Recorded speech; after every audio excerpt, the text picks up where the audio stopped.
គិតពីរឿងរ៉ាវកន្លងងាយម្លែងស្នេហ៍ស្ន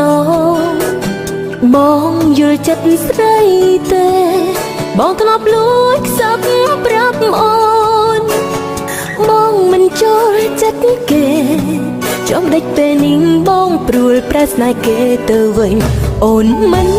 ដែលមានកំហុសហេតុអ្វីប្រុសឆាប់អស់ក្តីស្រឡាញ់រកនឹកលែងចេញគឺចេញតែទឹកភ្នែកតើថ្ងៃនេះជាថ្ងៃអ្វីធ្វើឲ្យខ្ញុំខុសប្លែកចេះហូរទឹកភ្នែកទួញស្រែកមិនខ្មាស់អ្នកណាស្រឡាញ់គេហួរព្រោះគេនោះជាអ្នកមានជាងអូនលួចក្បត់ខ្លួនផ្ដាំស្នេហ៍នឹងគេជាយូរមកហើយព្រោះតែចិត្តរើសវណ្ណាហ៊ានបំភ្លេចស្នេហ៍ត្រានត្រៃចាក់ចេញឲ្យអូនជឿចាប់រស់គ្មានក្តីរំពឹងអាណិតអូនឡើងទៅប្រាប់ច្បាស់ឲ្យអូនយល់ក៏ពិនពេលខ្លះគិតទឹកភ្នែកក៏ហូរនឹកដល់ប្រលឹងអារម្មណ៍មួយចង់ជួបអូនអារម្មណ៍មួយខ្លាចគេដឹងអារម្មណ៍ពេលនឹងចង់ប្រាប់ថាជឿចាប់ដូចគ្នា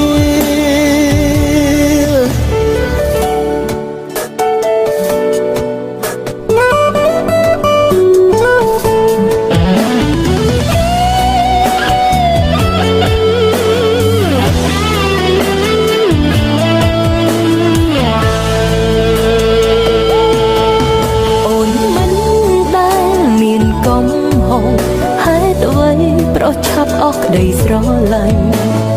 រកនឹកលែងចេញគឺចេញតែទឹក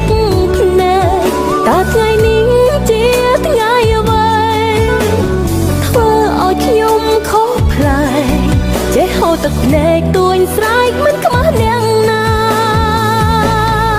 ស្រឡាញ់គេហួរព្រោះគេនោះជាអ្នកមានជាងអូនលួចក្បត់ខ្លួនផ្ដាំស្នេហ៍នឹងគេជាយូរមកហើយព្រោះតែចិត្តរើសវណ្ណាហ៊ានបំភ្លេចស្នេហ៍ត្រានត្រៃចាក់ចេញឲ្យអូនជឿចាប់រស់គ្មានក្តីរំពឹងអាណិតអូនឡើងទៅប្រាប់ច្បាស់ឲ្យអូនយល់ក៏ពិនពេលខ្លះគិតទឹកភ្នែកក៏ហូរនឹកដល់ប្រលឹងអារម្មណ៍មួយចង់ជួបអូនអារម្មណ៍មួយខ្លាចគេដឹងអារម្មណ៍ពេលនឹងចង់ប្រាប់ថាជឿចាប់ដូចគ្នាស្រឡាញ់គេហួរព្រោះគេនោះជាអ្នកមានជាងអូនលួចក្បត់ខ្លួនផ្ដាំស្នេហ៍នឹងគេជាយូរមកហើយព្រោះតែចិត្តរើសវណ្ណាហ៊ានបំភ្លេចស្នេហ៍ត្រានត្រៃចាក់ចេញឲ្យអូនជឿចាប់រស់គ្មានក្តីរំពឹងអាណិតអូនឡើងទៅប្រាប់ច្បាស់ឲ្យអូនយល់ក៏ពិនពេលខ្លះគិតទឹកភ្នែកក៏ហូរនឹកដល់ប្រលឹង